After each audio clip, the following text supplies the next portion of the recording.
Jan has my damn socks in the check-in luggage, and he won't give them to me because he's busy. So I'm just kind of waiting.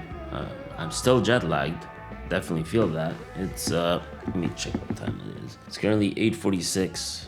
So that shows you how jet lagged I am, because I woke up an hour ago and everything's been so freaking slow. Yeah, which is fine. It's fine. But we are in the Amalfi Coast with Porsche. Literally my favorite brand in the world. I don't care. I'll say it every freaking day. And I'm also rocking, obviously, the OnePlus 13, which, by the way, quickly, I'll tell you guys a few things I like about it and a few things that I actually don't like about it. Best thing I've realized up to now, the charging, call reception, and how fluid the OS is. And then the bad thing is the camera could be better, especially the video camera. Also, the focus in the telephoto lens is just not the best. And the phone was kind of really slow at first out of the box. It took like a good day to actually catch up to everything I was trying to do. And now it's completely fine, which was sort of weird. Anyways, look, this is what we'll do today. I'm gonna go about my day trying to film for Porsche, and I'm gonna bring you guys with me. I'm just gonna use the phone like I usually use phones, and then I'll just talk about it as the day goes, I guess. But yeah, enjoy the freaking day with me. Let me explain a bit to you guys where we are. This little hotel is located in a small town by the coast called Praiano. The past few days, I had the pleasure of enjoying Napoli, driving along part of the coast, and eating good pasta. But that morning, we were about to make our way to one of the oldest cities in the world, Matera, right before arriving to Castelmessano. And of course, the phone I took with me throughout this entire trip was the OnePlus 13. If I may, the design of this phone is quite clean. I really like this midnight ocean blue. I do find it feels comfortable and solid at hand, but mostly with a case. I know that the flat edge frame isn't for everyone, and I find it's a bit odd to hold, especially if you hold it by the sides. And the phone is very fingerprint prone. I don't mind the camera module though. I think putting it in the middle would have been better, but the look of it really doesn't bother me at all, and it doesn't extrude too much. I think button wise, the best thing here is the 3-switch slider. I used it and still use it all the freaking time. It's something that really is nice, along with the fact that this has a physical SIM card tray. Honestly though, I think this phone should be rocked with the case because it's one damn clean case. And on top of that, it offers MagSafe, which for me was super useful during my travel. This is practically the setup I was rocking during the entire trip with the Macan 4S EV.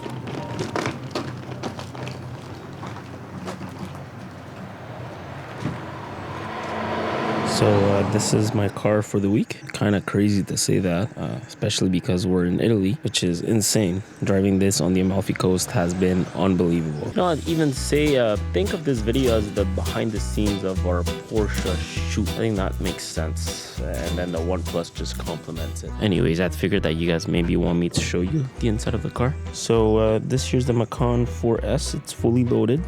And it's got this off-road package, which is pretty freaking cool. Let me turn it on. That actually sounds like a rotary. Buongiorno, your key. Mi scusi, your key, sir. No, your room key. Oh. Yeah, she was like, your friend, the key. I was like, oh. There you go. My day pretty much started at 9:45 a.m. We left the hotel around that time to drive along the Amalfi Coast.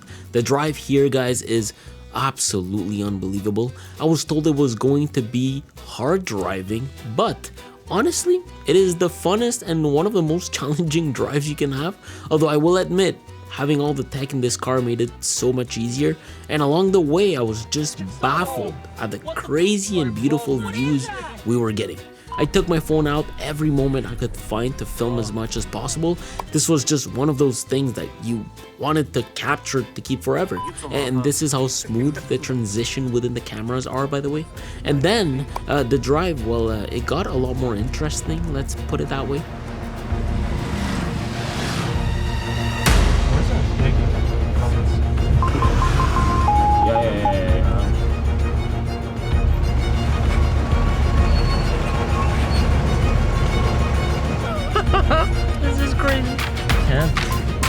up, guys. I really can't make this up.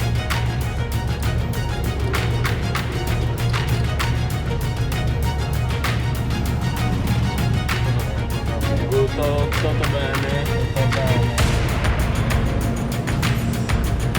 Another one.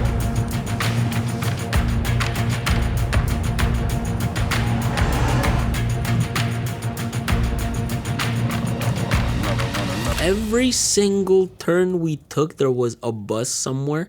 I thought I was going to be a lot more stressed though than that, because this is a really expensive car, and the last thing I wanted was to scratch it. But honestly, I held up pretty well. We are in Salerno, guys. Oh my God, someone's calling me. Hello? Hi. Hey. Hello. How are you? Yeah, we drove to the wrong. Yeah, I realized.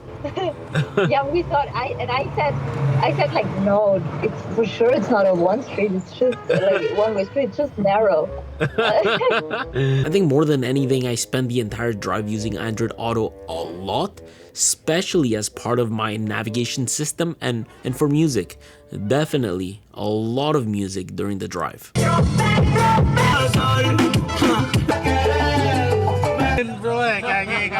Speakers are great. Amazing. Yeah, speakers were great. Also, if you guys enjoy these videos, please consider subscribing, especially because next week you'll get to see the real produced video as to why we were here, because a lot of the time we were shooting stuff for the car, and I was using my phone to keep up with emails, shot lists, my reps who were with us using Android Auto. This was pretty much my work tool throughout the entire trip. We just stop at a spot right now. Oh, what time is it? It's 1 p.m. Who texted me? My parents keep texting me and they're like 6 hours behind us, and I keep forgetting to text them. We're just gonna kick off the drone because this place is crazy and there's a lot of room here. Let me show you. Look at all of this. How insane is this? We're gonna keep going up for sure down this road. I'm also trying to stretch my legs a bit because we've been driving for 3 hours. I've been on Spotify and Maps for 3 hours, and the phone's at 50%, and I have great reception here. Great reception. So this was Jans and I's second attempt at using the drone throughout the trip. Drone shots are always amazing when done right. Aside from taking drone shots, I was catching up with my parents. No fuimos a Ravelo porque no teníamos tiempo de subir. Tuvimos que ir a otra parte. Then I was taking photos with the camera and the OnePlus to compare.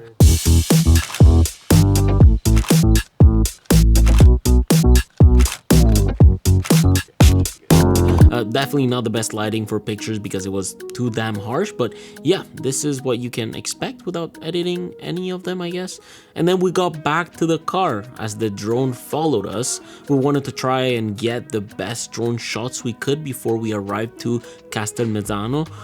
Gorgeous town, by the way, and if you watch next week's video, you'll understand why it's so special. But essentially, we took a break here to not only eat, but also take some gorgeous clips of the car while we were here, although it was raining a lot and we needed to wait. I was told by who told me this? One of the YouTubers about Oxygen 15, Oxygen OS 15, that the new design of Oxygen OS 15 sort of resembles Oxygen OS 5. Like they went sort of backwards and now it's like super clean. It's like if Pixel, iOS, and One UI 7 had a kid. Type of stuff, and like everything now is like rounded, better, looks better. Anyways, I'll talk about that. Just thought I would mention that. Like Juice. succo di frutta? Sì. Posso avere pera? Grazie. The reception with this phone, it's been so good. No matter where I was, everything just loaded. I was able to use WhatsApp to keep up with my chats. It's literally the best thing about this phone, and it destroyed all the other phones I was with within the trip. iPhones. Another thing I love is the display. You've got peak brightness of above 4,500 nits. It's a 6.8-inch LTPO OLED display with 120 Hz refresh rate, and the high screen resolution, it can be nice, but I did find it to be barely noticeable. The touchscreen is accurate. The flat screen helps reduce accidental touches and glare, but I wish it had the Ultra's Gorilla Glass Armor reflective feature. The haptic feedback though is one of my favorites. It's very similar to my X200 Pro, and consuming content on it felt like any other high-end phone really. And when you are outside, let me show you what mid brightness can look like. This is more or less what consuming content looks like outside. It's plenty bright at this brightness setting. It is kind of hard to tell on video, but trust me, it is. The only one thing I hate though about the display is how the orientation doesn't translate horizontally within the home screen or the control center like One UI does with the S25 Ultra. This is what the screen looks like, guys. Like under the shade. Right now it's quite dark here, but this is what it looks like. And I don't even know if I'm at full brightness. Nope. Look at that. And if I go out, this is what it looks like. If I show you guys under the sun, you won't be able to see much because the video doesn't really translate well, but you can still see quite a lot. Like, I'm very happy with the screen brightness. Yeah, look, during the trip, Whoop 5.0 had released, which sucks because I really wanted to bring the MG here. Now, I'm a 4.0 user, but I'm also sponsored, which means I get these upgrades for free no matter what. But for most people, a free upgrade was no longer the case at release, and it took me by surprise, more specifically because we work with them. So I asked the question and they said the following: after reflecting from the feedback the community was giving, we changed the policy. Starting now, any member with 12 months or more left on their membership is automatically eligible for a free upgrade to Whoop 5.0. And if you were charged the fee prior to this announcement, Whoop will refund you automatically. They also tweaked their policy for current members. It gets kind of complicated, but let me put it on screen. A few other complaints have also been around the 5.0 not fitting the 4.0 bands and accessories, which I think is a big bummer because these bracelets and accessories aren't cheap. Their response to that was the new changes make for a better membership experience and offers improved accuracy, but does come with the result of not being compatible with 4.0 accessories and bands. For current users, I think everyone wanted a free device upgrade and be able to use the current bands and accessories they have with the product. I think this would attract even more users because 5.0 and MG is really solid. So yeah. Look, aside from this, the new product comes with a 3-tier membership: Whoop 1, Peak, and Life. Each tier unlocks more features depending on what you care about. I'm on Whoop Life, which means I get access to all the deeper health stuff like ECG monitoring, blood pressure insights, even how fast I'm aging. I'm on this tier because I do want to make a long-term review of the device, but it's crazy how Whoop now gives me my Whoop age and pace of aging based off 9 different biometrics. On top of all this, they also released Whoop MG, which is what I have, a device that has this scalloped indent that unlocks ECG readings and heart screening features. So for someone who actually wants to understand what's going on under the hood, especially when it comes to heart health, this can be a game changer. Aside from all the fancy features, Whoop's still just helping me get better. It still nudges me to sleep when my strain's high, lets me know if I'm recovered enough to hit the gym, keeps me updated with my stress levels, and helps me not overdo it when I'm jet lagged and I'm pretending like I'm fine.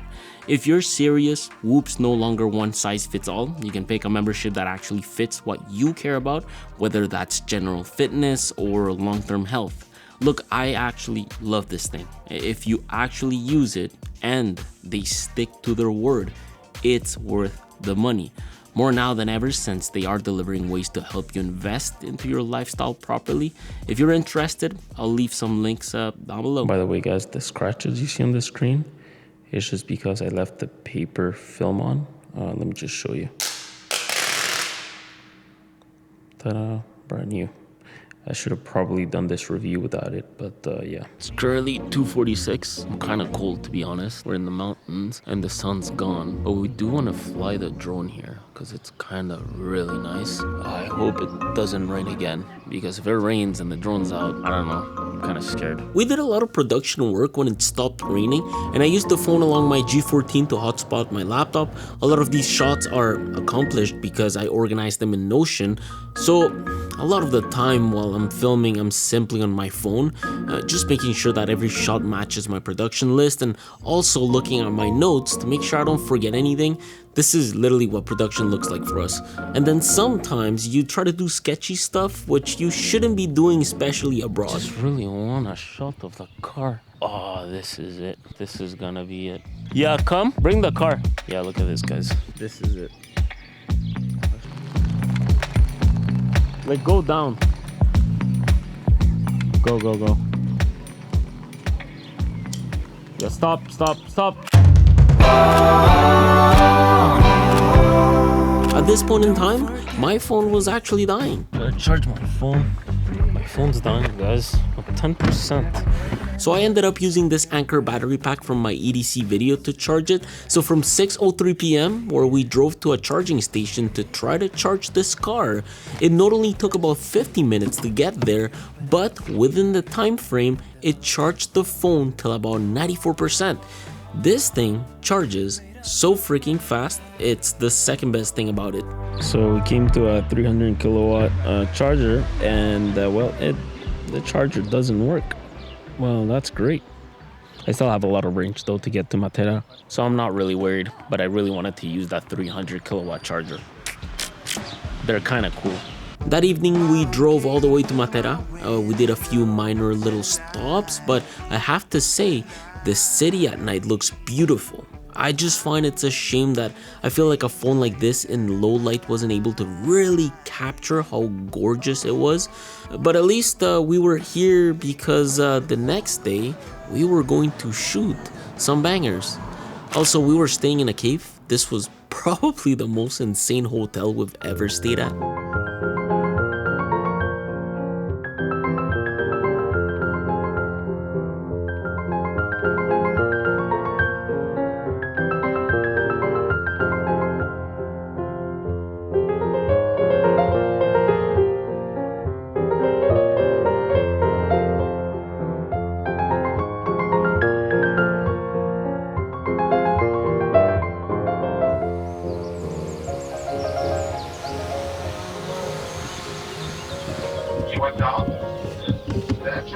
Yeah, I was like filming and stuff for the camera and for the phone. So I'm just putting, yeah, I have the ND filter too that I'm putting right now. So fam, the shots here are incredible. So I just learned that we are indeed in a place where they filmed James Bond. Exactly where the car is right now, that's where they had a shot with the Aston Martin. So that's pretty freaking crazy. I'm just gonna take a few shots here. Don't mind me putting you guys there. Taking it right now in raw, 0.6, 1x, raw, bam. Then 12 megapixels, bam. 1x, bam. Should probably tweak the exposure a bit. High res, bam, and 0.6, bam. That morning, I woke up really early, ready to take advantage of the sunrise and take some pics with the phone. I really wanted to see how the shots would turn out. I tried to vlog, but I was so damn tired. Look, the phone has a decent set of camera lenses. The camera app is actually very simple and similar to my X200 Pro, with a high-res picture mode living within a menu. I'm not a fan of that, but it is what it is. At least 50 megapixels comes in different focal lengths. This is what 12 megapixels and 50 megapixels looks like at 3x. You'll definitely see some more details within the 50 megapixel photo, so I think it can be worth shooting at 50. Also, on top is where you'll find most of the quick settings related to your shooting, and then within the settings, you'll find the rest, although all I did on my end was enabling composition assistance. That's pretty much it. I remember that morning I took like some really beautiful shots of the car and the area we were staying, and some shots also I remember taking them alongside the iPhone 16 Pro Max in order to compare what an edited photo would look like on Lightroom. It's very solid. I think the telephoto could be a bit better, but the colors it outputs are really good. The one thing that I truly think that needs work is the video camera. Donde filmaron la película James Bond, donde está el carro ahorita. La cámara estaba más como para arriba, así, y la gente estaba ahí arriba. ¿Ves? Entonces, en una de las películas de James Bond, el carro Aston Martin estaba ahí. I think I can't hear you all of what you said. Oh yeah, okay, wait. I'm gonna text you. It's really late, the signal. I don't know why. I don't know why. I have like 5 bars. My LTE is on. Everything's good, but on WhatsApp, like there's like a massive delay within the calls. I think it's them with their freaking iPhones, because I know they've been suffering from signal strength, and I haven't. I ended up going back to my room because that day we were going to go off-roading. I have to say, while I was looking at the locations where we were going to go, I found the new split view to be so useful. You can actually drag the slider further up or further down, and with one tap easily access the page you tapped on. I also love how the app switcher has app icons at the bottom to further let you know what apps are where. The dynamic pill, this is something I love, mainly because, for example, if I'm listening to Spotify, I can access it super quickly. Overall, honestly, with the new changes that they made to Oxygen OS 15 in terms of looks, it's a really fresh OS and it feels very snappy. Yeah. Later that day, we went to shoot the off-roading session. I had to film a few clips getting into the car, talking in the car. I also tried to wirelessly charge the phone in the car with this 15-watt charging pad just to see how long it would take. Bah, we're gonna go off-roading, so I'm just gonna leave it there. I don't need it for now. We had our fun that day with the car, that's for sure. Holy shit! I was able to showcase some features about it, show how cool it looks, how well it handles. It's actually insane how good it handles off-road. But that's for next week's video. Just got some crazy shots. Crazy. Drone shots are unbeatable. It's nice, huh? Yeah, dude. Holy shit. Can't wait to color grade them and put them on the timeline. That's gonna be so sick. I also wanted to show you guys the difference between ultra steady and not ultra steady, I guess.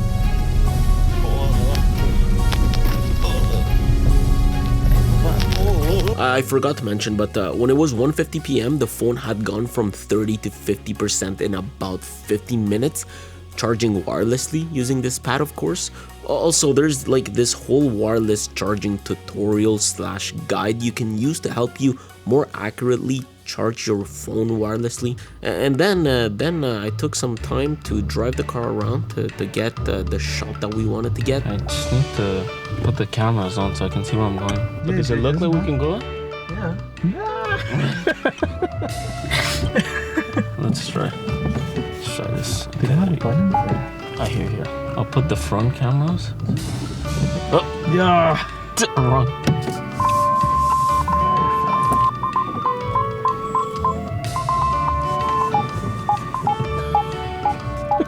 Like, you want me to put it right in here?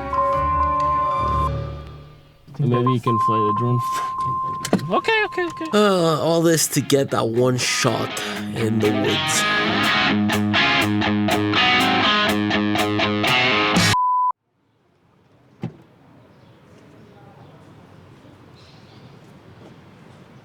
Marco, I think it takes cars. Poor Macan took this off-roading like a champ. It needed a wash, which was something we ended up doing the next day, don't worry. And then at lunch, Jan was complaining about his iPhone not scanning QR codes, but mine did, without a problem. That afternoon, we ordered some food. I used WhatsApp to show my friends where we were shooting the car this morning. Sending assets, by the way, on this phone is very smooth, and what I mean about that is that the phone never lagged on me once while doing this sort of stuff.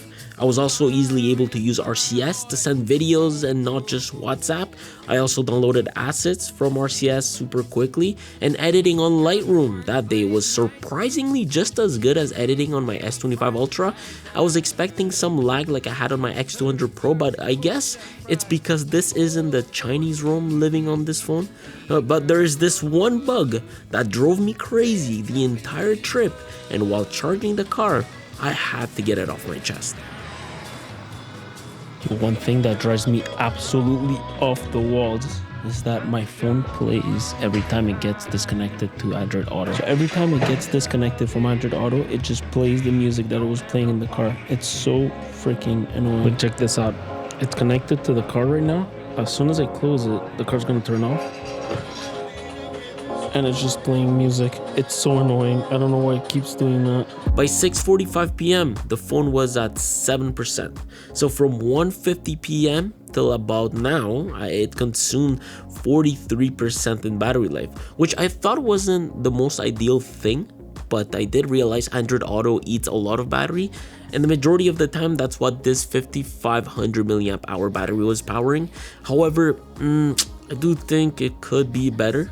Look, this was pretty much the end of my trip. I ended up getting back to the hotel a bit later. We went out for dinner around the corner, and I sat down to give you guys my final thoughts. Listen, I wanted to finish this video with Oxygen OS 15. Really liked it. I am actually big fan of it. I still need to play with some of the AI features like AI on blur and things like that. I feel like there are pictures that I've taken throughout the days that could use it, a bit of the AI magical tools, we can definitely say that. There's also like this thing I activated in the plane for a more immersive sound experience when I was coming here. It's really nice. I hear the difference. I like it, but there's also this other feature called Holo Audio, which you can actually simulate different sounds coming from different directions from different apps, which is kind of cool. Like you can have your messages come from the front and then maybe like Netflix from the right, although I don't